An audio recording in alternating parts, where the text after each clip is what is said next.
이 시간 말씀을 통해서 믿음으로 결단하시고 하나님의 은혜를 충만히 누리는 성도 여러분들 되시기를 기도합니다. 우리는 지난번 시간에 호세아서 7장의 말씀을 통하여서 하나님께서 말씀을 떠나 죄악 가운데 살아가는 이스라엘을 뒤집지 않은 전병과 같다라고 이렇게 고발하시는 것을 함께 나누어 보았습니다. 성도 여러분, 이스라엘의 진정한 문제가 무엇이었습니까? 그것은 바로 이스라엘 백성이 신앙과 삶이 일치하지 않는다는 것에 있었습니다.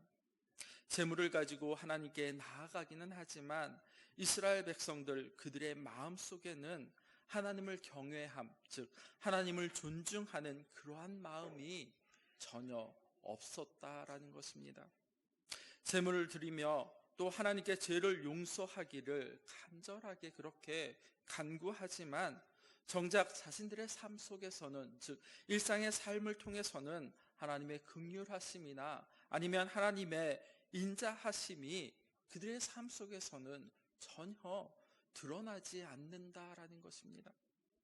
그런 이스라엘의 모습을 하나님께서는 뒤집지 않는 전병과 같다라고, 즉 한쪽은 새까맣게 타버리고 그리고 한쪽은 전혀 익지 않은 그런 생 밀가루 같다라고 지금 고발하셨다라는 것입니다. 그래서 호세아서 7장 8절의 말씀을 보면 이렇게 기록을 합니다. 에브라임이 여러 민족 가운데 혼합되니 그는 곧 뒤집지 않은 전병이로다라고 말입니다. 이제 하나님께서는 그런 이스라엘 백성들에 대한 징계를 선언하셨다라는 것입니다. 1절 말씀을 같이 한번 읽어보겠습니다. 호세아서 8장 1절 말씀입니다. 함께 읽겠습니다. 내 나팔을 내 입에 댈지어다. 원수가 독수리처럼 여호와의 집에 덮치. 이는 그들이 내 언약을 어기며 내 율법을 범함이로다. 아멘. 먼저 1절 상반절 말씀에 보면 나팔을 내 입에 댈지어다. 원수가 독수리처럼 여호와의 집을 덮치리니라고 이렇게 말씀을 합니다. 여기서 나팔을 입에 대라라는 이 말씀은 나팔을 불라라는 의미입니다. 즉 나팔은 타락한 이스라엘 백성들을 향한 하나님의 경고이며 또한 하나님의 심판의 나팔임을 말씀하고 있는 것입니다. 또한 독수리는 북이스라엘을 멸망시킨 아수르 살마네셀 5세를 이야기하는 것입니다. 신명기 32장의 말씀이나 아니면 출애굽기 19장의 말씀을 보면 이렇게 기록을 합니다. 출애굽기 19장 4절 말씀에 보면 내가 애굽 사람에게 어떻게 행하였음과 내가 어떻게 독수리 날개로 너희를 업어 내게로 인도하였음을 너희가 보았느냐라고 말입니다. 여호와 하나님을 독수리 새끼를 날개 아래 보호하듯이 자기 백성을 보호하시는 분으로 그렇게 소개하고 있는 것을 볼 수가 있습니다. 그런데 오늘 본문의 말씀인 호세아 선지자는 여호와 하나님께서 원수들이 마치 독수리처럼 이스라엘을 덮칠 것이다 라고 1절에서 말씀을 하고 있습니다. 또한 신명기 28장의 말씀을 보면 하나님께서 당신의 백성이 하나님을 잊어버리면 그들을 진멸하실 것이다 라고 이렇게 말씀하시는 것을 볼 수가 있습니다. 함께 말씀을 한번 찾아보겠습니다. 신명기 28장 49절 말씀입니다. 제가 가지고 있는 성경은 구약 306페이지입니다. 신명기 28장 49절의 말씀 함께 읽겠습니다. 곧 여호와께서 멀리 땅 끝에서 한 민족을 독수리가 날아오는 것 같이 너를 치러 오게 하시리니 이는 내가 그 언어를 알지 못하는 민족이요. 아멘.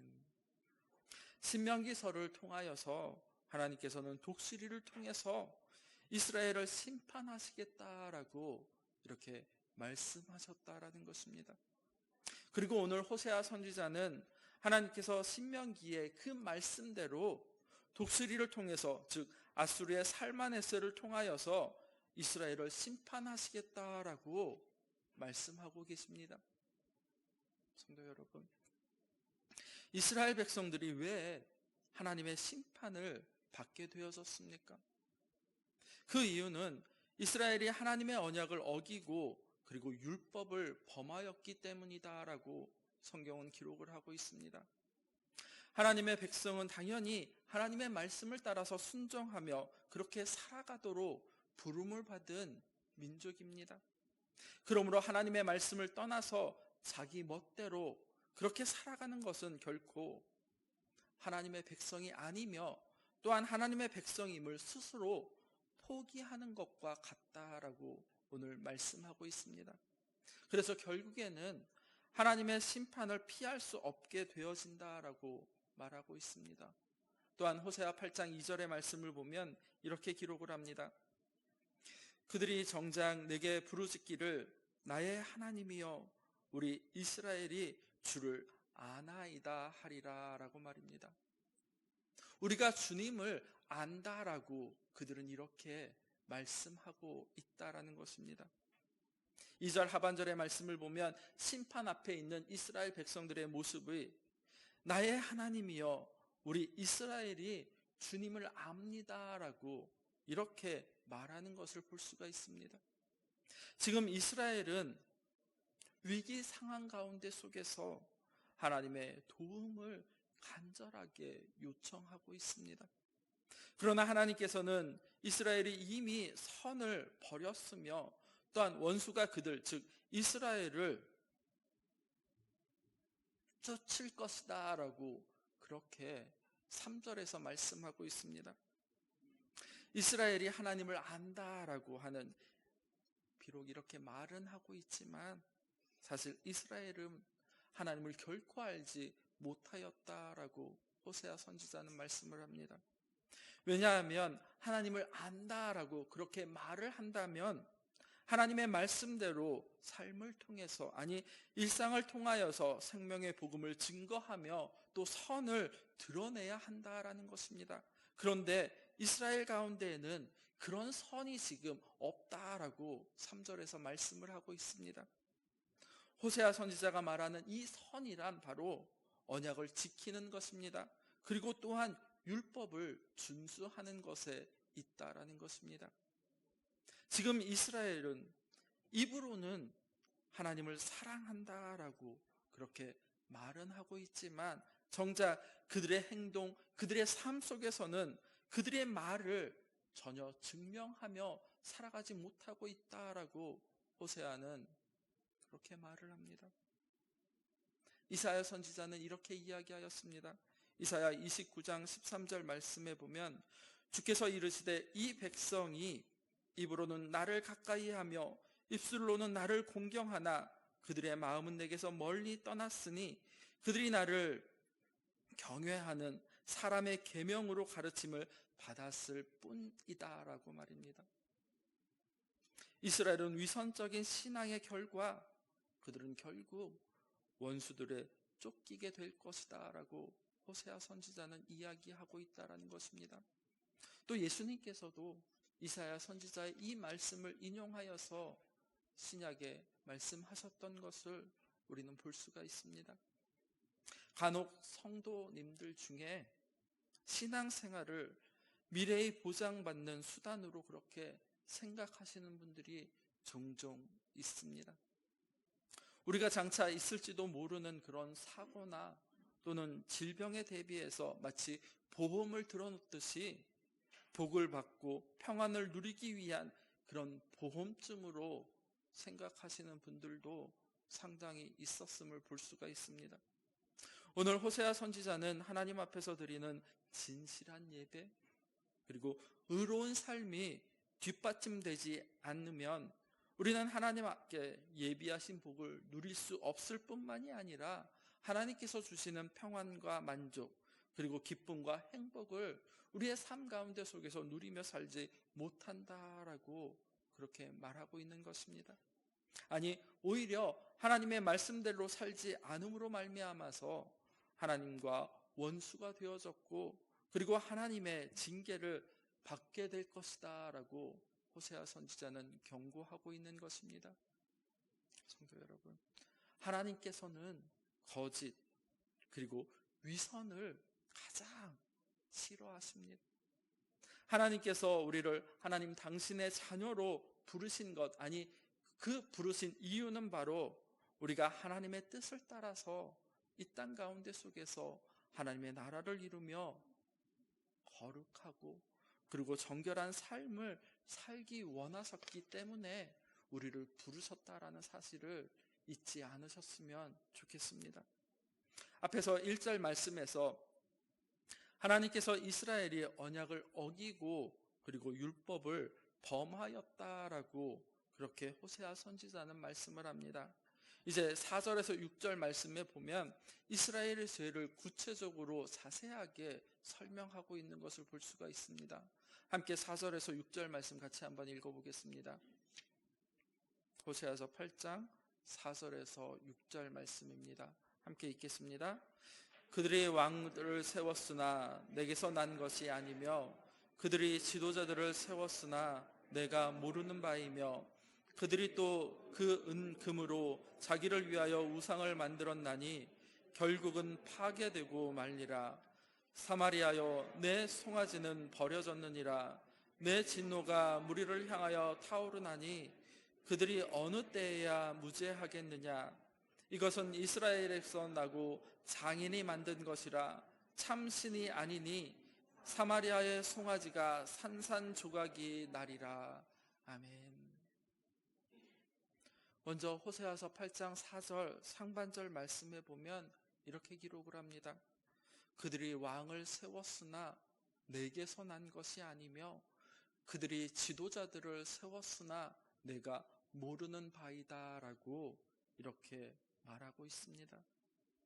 이 말씀은 여로보암 2세가 죽은 이후에 스가랴와 살룸, 무나헴, 부가히야, 베가 그리고 북이스라엘의 마지막 왕인 호세아까지 무려 30년 동안이나 무려 6명의 왕이 바뀌면서 혼란스러운 그런 상황을 배경으로 하고 있다라는 것을 우리는 먼저 기억해야 할 것입니다.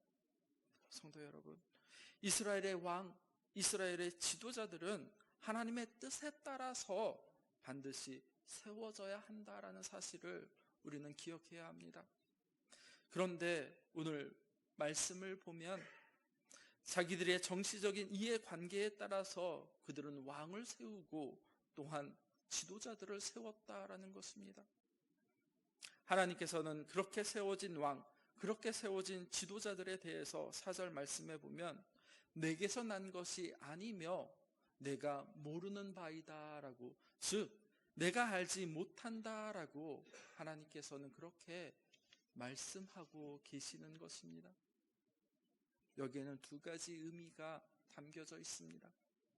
하나는 하나님과 상관없이 그렇게 그들은 세워졌다라는 것입니다. 그리고 또 다른 하나는 왕이나 지도자가 될 만한 자질을 갖추지 못한 그런 사람들이 왕과 또 지도자들로 세워졌다라는 그러한 말이기도 합니다. 즉 하나님의 뜻과는 상관이 없이, 아니 자질도 없는 사람이 왕이나 지도자로 그렇게 세워놓았으니 이스라엘이 하나님과의 바른 관계를 맺지 못하였고 그리고 여러 가지 시련과 어려움을 겪게 되는 것은 어찌 보면 너무나도 당연하다라고 말하는 것입니다. 두 번째로 4절 하반절 말씀에 보면 그들이 또 그 은금으로 자기를 위하여 우상을 만들었나니라고 이렇게 말씀을 하고 있습니다. 여기서 말하는 우상은 이스라엘이 남유다 북이스라엘로 나눈 이후에 북이스라엘의 첫 번째 왕이었던 느밧의 아들 여로보암 1세가 베델과 단에 세운 금송아지 우상을 말하는 것입니다. 그래서 열왕기상 12장 28절에서 30절은 이렇게 말씀을 하고 있습니다. 이에 계획하고 두 금송아지를 만들고 무리에게 말하기를 너희가 다시는 예루살렘으로 올라갈 것이 없도다.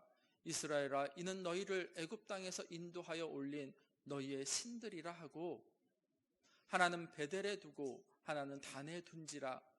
이 일이 죄가 되었으니 이는 백성들이 단까지 가서 그 하나에게 경배함이었더라라고 이렇게 기록을 하고 있습니다.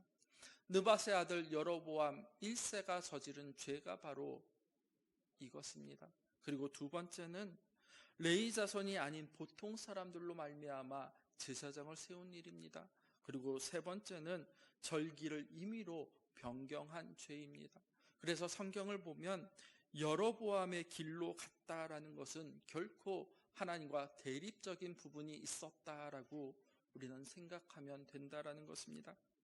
여로보암 1세는 금송아지 우상을 세우면서 이것이 이스라엘을 애굽에서 구원해낸 여호와다라고 그렇게 거짓말을 하였고, 그리고 그 후에 베델에 세운 금송아지 우상과 그 신전은 북이스라엘이 아수르에 멸망하기 전까지 북이스라엘의 공식적인 그러한 신전이 되어졌다라고 말하고 있는 것입니다. 사마리아 사람들은 이 금송아지 우상들을 매우 귀하게 여겼으며 그것을 여호와라라고 호세아 선지자 때까지 지금까지 그렇게 섬겨왔다라는 것입니다. 그러므로 진품이신 여호와 하나님께서는 짝퉁인, 즉 모조품 가짜 여호와로 금송아지 우상을 만들며 섬긴 것에 대해서 다른 우상들보다도 더욱 분노하셨다라고 말씀을 하십니다. 그런데 은금으로 만든 우상은 마음에 빼앗겨버린 이스라엘을 향하여서 하나님께서는 분노하셨습니다. 그리고 이렇게 말씀하셨습니다. 사마리아야, 내 송아지가 버려졌다. 나의 분노가 그들을 향해 타오르나니 어느 때까지 그들이 무죄하겠느냐. 이스라엘에게서 났으며 장인이 만든 것이니 하나님이 결코 아니다. 참으로 사마리아의 송아지가 산산조각이 날 것이다 라고 5절과 6절에서 이렇게 말씀하고 있는 것입니다. 성도 여러분, 우리가 알고 있는 하나님은 질투하시는 하나님이십니다. 우상을 그냥 두지 아니하시고 반드시 부수어 버리십니다. 그리고 우상 숭배의 죄악에 빠진 이스라엘을 그냥 두지 아니하시고 반드시 심판하시는 그런 분이십니다. 그러면 이스라엘이 왜 우상을 섬기게 되어졌습니까? 하나님을 믿는다는 것은 바로 모든 영역에서 하나님과 동행하며 하나님의 말씀을 일상의 삶 속에서 드러내며 실천하며 살아가는 것을 의미합니다. 한 가지만 물어보겠습니다. 성도 여러분, 신앙생활이 어렵습니까? 아니면 쉽습니까? 아니, 혹시 어렵다면 어떤 부분이 진정 어렵습니까? 일주일에 몇 번 예배당에 와서 예배하는 것이 어렵습니까? 아니면 하나님의 말씀, 복음 진리의 말씀 속에서 일상의 삶 속에서 그것을 실천하며 그렇게 살아가는 것이 어렵습니까? 어느 것이 더 어렵습니까? 저는 둘 다 어려운 것 같습니다. 하나님과 함께 늘 동행하며 살아가는 것이 어려운 것이지, 일주일에 한 번 하나님께 나와 제사 드리는 것, 아니 예배하는 것은 사실 어찌 보면 어려운 것이 아닌 것 같습니다. 우상을 섬기는 삶은 어쩌다 한번 우상의 제단에 제물을 바치며 절하고 돌아가면 그것뿐입니다.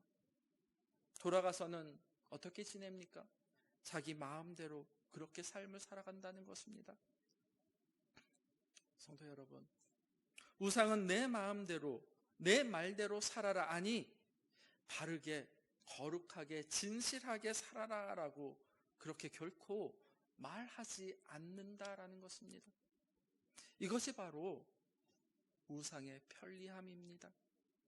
그래서 사람들은 하나님을 우상으로 그렇게 대처하는 것입니다.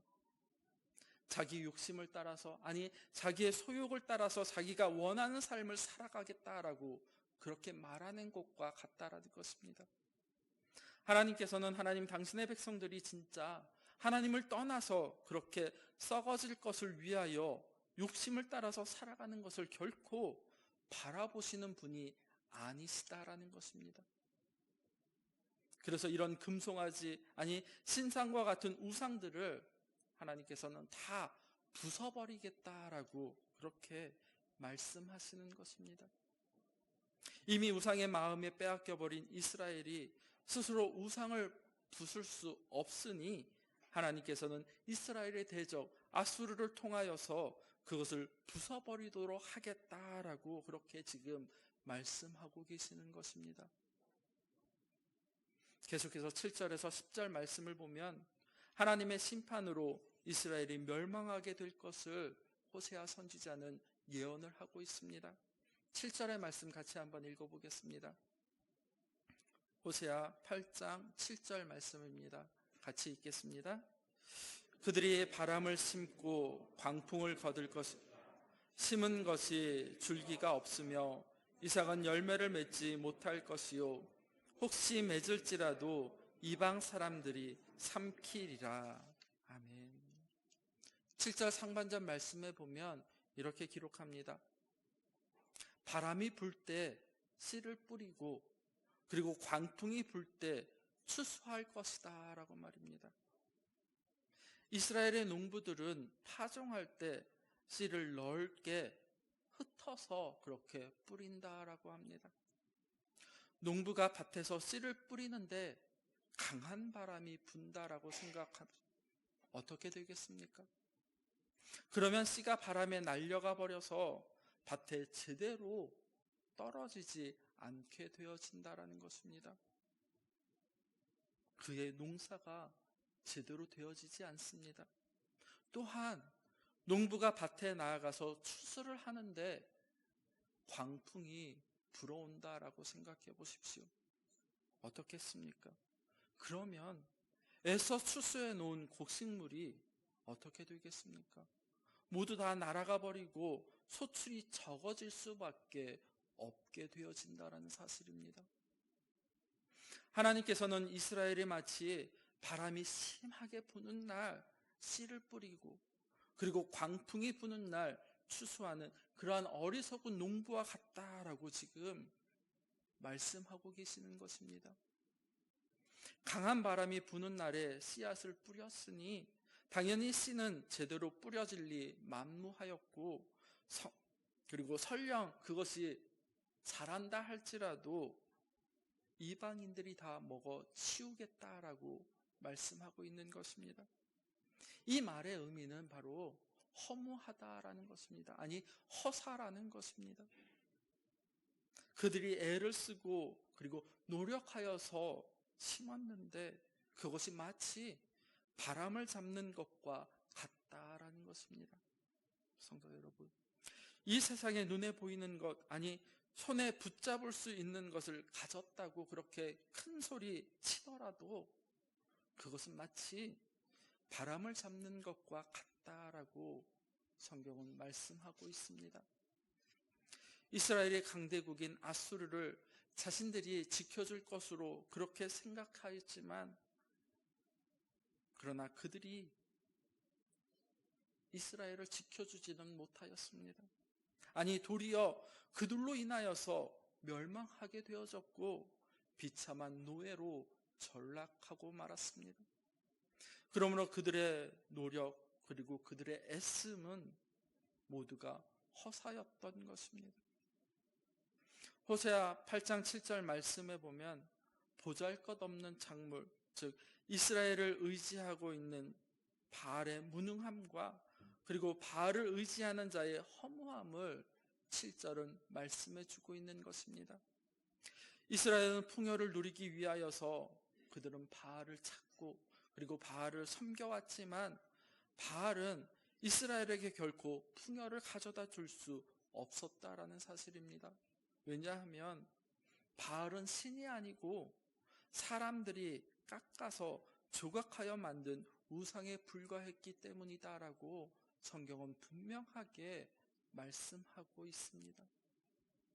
계속해서 8절에서 10절 말씀해 보면 호세아 선지자는 위기 속에서 여호와 하나님을 찾지 아니하고 강대국 아수르를 의지하는 이스라엘의 그러한 모습을 세 가지 비유를 통하여서 다시금 말씀하고 계십니다.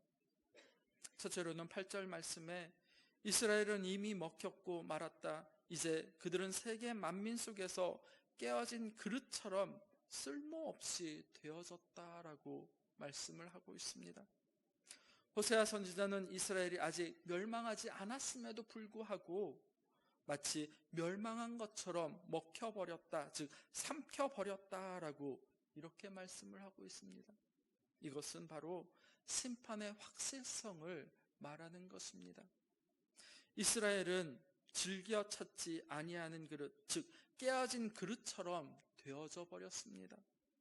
우상과 이방을 의지하고 그리고 하나님을 떠난 결과 그들은 더 이상 쓸모없는 그러한 존재가 되어져 버린 것입니다.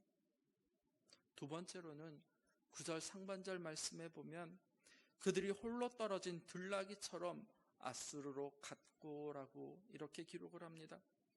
이스라엘이 하나님이 아닌 아수르를 의지하고 있는, 즉 홀로 떨어진 들나귀에 지금 호세아 선지자는 비유를 하고 있습니다. 여기서 홀로 떨어진 들나귀는 이스라엘이 아수르를 의지함으로 겪게 될 그러한 절망적인 상황들을 이야기하는 것입니다. 지금 이스라엘은 국가적인 위기 속에서 아수르의 도움을 받으려고 그렇게 몸부림쳤지만 아수르가 냉정히 거절함으로 말미암아 큰 위기 상황 가운데 놓이게 되어졌습니다. 만약 이스라엘이 자신을 도와주실 수 있는 유일하신 만왕의 왕이신 하나님을 찾았다라고 한다면 그들에게 있어서 이런 일들은 결코 일어나지 않았을 것입니다. 그런데 하나님을 떠나버렸고 그리고 세상을 의지하며 이방을 의지하였고 우상을 의지함으로 말미암아 그들은 외로이 홀로 떠도는 들나귀 신세를 면할 수 없게 되어졌다라고 호세아 선지자는 지금 말씀하고 있는 것입니다. 계속해서 9절 하반절 말씀해 보면 에브라임이 값주고 사랑하는 자들을 얻었도다라고 이렇게 말을 합니다. 이스라엘은 돈을 주고 창녀를 산 남자로 호세아는 묘사하고 있습니다. 이는 이스라엘이 아수르의 도움을 얻기 위해 조공을 바쳤던 그러한 이야기를 하는 것으로 돈을 주고 산 창녀는 진정한 사랑의 대상이 될 수 없다라는 사실입니다. 결국 그 사람은 돈만 허비할 뿐만 참된 사랑을 얻지 못한 것처럼 에브라임 역시, 즉 아수르의 그러한 상황 가운데 속에서 많은 조공을 바쳤지만 아무런 도움을 받지 못할 뿐 아니라 결국에 아수르에 의해 멸망하게 될 것이다 라고 말입니다. 이렇게 여호와 하나님이 아닌 강대국 아수르를 의지한 이스라엘을 고발한 호세아 선지자는 이스라엘의 신앙에 대해서도 고발하고 있습니다. 11절 말씀에 보면 이렇게 고발하고 있는 것을 볼 수가 있습니다. 에브라임은 죄를 위하여 제단을 많이 만들었더니 그 제단이 그에게 범죄하게 하는 것이 되었도다라고 말입니다. 이 말은 에브라임이, 즉 이스라엘이 죄를 용서받으려고 제단을 많이 만들었는데 오히려 그 제단이 죄를 범하는 결과를 가져오게 되어졌다라는 것입니다. 왜 제단이 많을수록 범죄하는 것이 더 많아졌겠습니까? 그것은 바로 제단을 만드는 것은 그곳에 하나님께 드리는 제사를 통하여서 이스라엘 백성들의 죄를 용서받기 위함이었습니다. 그런데 문제는 이스라엘이 하나님 진정으로 원하시는 것이 무엇인지 깨달아 알지 못하였습니다. 그리고 형식적인 제사, 아니 습관적인 제물만을 그들은 여호와 하나님께 바쳤습니다. 그곳에서 제사를 드리면 하나님께서 무조건 용서해 주신다고 하니 이스라엘은 아니 용서해 주셔야 한다라고 그렇게 생각하며 예배드렸던 것 같습니다. 그래서 결국 제단은 제물을 받고 용서를 파는 장소로 그렇게 변질되고 말았습니다. 하나님께서는 제사를 원하는 것이 아니라 인애를 원하신다라고, 그리고 제물이 아니라 하나님을 아는 것을 원한다라고 말씀하셨습니다. 호세아 6장 1절의 말씀을 보면 이렇게 기록하고 있는 것을 볼 수가 있습니다. 오라 우리가 여호와께로 돌아가자. 여호와께서 우리를 찢으셨으나 도로 낫게 하실 것이요 우리를 치셨으나 싸매어 주실 것이니라 라고, 그러면서 3절 말씀에 보면 그러므로 우리가 여호와를 알자. 힘써 여호와를 알자. 그의 나타나시면 새벽볕같이 어김없나니 비와 같이 땅을 적시는 늦은 비와 같이 우리에게 임하시리라 라고 말입니다. 6절 말씀 같이 한번 읽어보겠습니다. 호세아서 6장 6절 말씀입니다. 함께 읽겠습니다. 나는 인애를 원하고 제사를 원하지 아니하며 번제보다 하나님을 아는 것을 원하노라. 아멘. 호세아 선지자가 진정으로 이스라엘 백성들에게 하나님께서 요구하시는 것, 하나님이 원하시는 것이 무엇인지를 이미 말씀하였다라는 것입니다. 나는 인애를 원하고 제사를 원하지 아니하며 번제보다도 하나님 자신을 아는 것을 더 원한다라고 말입니다. 하지만 그들의 마음속에는 그런 것이 없었습니다. 아니, 참된 회개의 마음이 없고, 그리고 온전히 제사를 드리며 용서받았다라고 그들은 그렇게 착각하면서 다시금 죄악된 삶을 반복적으로 살아갔다라고 말입니다. 하나님께서 그들에게 율법을 주셨습니다. 하지만 이스라엘은 율법과는 전혀 상관없는 그런 삶을 지금 살아가고 있습니다. 이스라엘 백성들에게 율법을 가르쳐야 할 그러한 왕, 그리고 제사장들이 율법에는 도통 관심이 없고 율법을 가르치지 아니하니 오히려 그들은 율법과 상관없는 그러한 삶이 되어졌고, 이제 그들 가운데 속에서 형식만, 습관만 남겨졌다라고 말하는 것입니다. 13절 말씀에 보면 이렇게 기록을 합니다. 그들이 내게 고기로 제물을 드리고 먹을지라도 여호와는 그것을 기뻐하지 아니하고 이제 그들의 죄악을 기억하여 그 죄를 벌하리니 그들은 애굽으로 다시 가리라. 이 말씀을 새 번역으로 하면 이렇게 번역하고 있습니다. 희생 제물을 좋아하여 짐승을 잡아서 제물로 바치지만 그들이 참으로 좋아하는 것은 먹는 고기일 따름이다. 그러니 나 죽이 어찌 그들과 더불어 기뻐하겠느냐. 이제 그들의 죄악을 기억하고 그들의 허물을 벌하여서 그들을 이집트로 다시 돌려보내겠다라고 새 번역은 이렇게 번역을 하고 있습니다. 이스라엘이 자신의 죄를 용서함 받기 위해서 희생 제물을 하나님께 드렸습니다. 이스라엘이 제사를 드릴 때 그들의 마음은 하나님께 죄를 고백하고 죄를 용서받고 그리고 하나님과의 그 관계를 다시 회복해서 이제는 하나님과의 관계를 새롭게 하는 것이 이 제사의 본래의 목적이었습니다. 그런데 지금 이스라엘은 하나님과의 교제가 목적이 아니라 말씀처럼 13절의 말씀처럼 제물로 드린 고기를 가지고 와서 자신들이 먹고 그리고 자기들끼리 교제하며 그렇게 잔치하는 것이 목적이었다라고 호세아는 고발하고 있는 것입니다. 본래 제사와 드려지는 제물은 하나님께서 인간의 죄를 가리도록 하는 것에 목적이 있었습니다. 그런데 오히려 그 제물로 인하여서 하나님께서 그들의 죄를 더 잘 기억하게 되어졌고 결국 그들을 벌하시겠다라고 말입니다. 그리고 다시 애굽으로 보내시겠다라고. 실제로 애굽으로 보내시는 것이 아니라 이스라엘을 다른 나라의 노예가 될 것이다 라고 말씀하시는 것입니다. 실제로 722년에 아수르에 멸망되어서 그들의 노예가 되어졌다라는 사실입니다. 함께 14절 말씀 같이 한번 읽어보겠습니다. 호세아 8장 14절 말씀입니다. 같이 읽겠습니다. 이스라엘은 자기를 지으신 이를 잊어버리고 왕궁들을 세웠으며 유다는 견고한 성읍을 많이 쌓았으나 내가 그 성읍들에 불을 보내어 그 성들을 삼키게 하리라. 아멘. 이스라엘은 자기를 지으신 창조주 여호와 하나님을 잊어버렸고 왕궁들을 세웠고, 그리고 유다는 견고한 성읍을 많이 쌓았으나 여호와 하나님께서 그 성읍들을 어떻게 하신다고 하셨습니까? 불을 보내어서 그 성읍들을 무너뜨리겠다라고 14절에서 말씀하고 계십니다. 왜 하나님께서 이렇게 하셨겠습니까? 하나님께서는 이스라엘이 애굽에서 나올 때부터 이스라엘은 자신의 능력, 자신의 군사력을 의지해서는 안 된다라고 강조하며 말씀하셨습니다.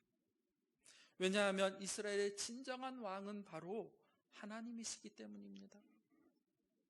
그런데 시간이 지나면 지날수록 이스라엘은 하나님이 아니라 자기 자신을 의지하였고, 또한 오히려 주변 나라 아수르를 의지하며 여러 가지 어려운 문제들을 만날 때마다 하나님의 말씀, 즉 신앙으로 그 문제를 해결하기보다는 오히려 정치적인 방법, 아니 외교적인 방법을 사용했다라는 것입니다.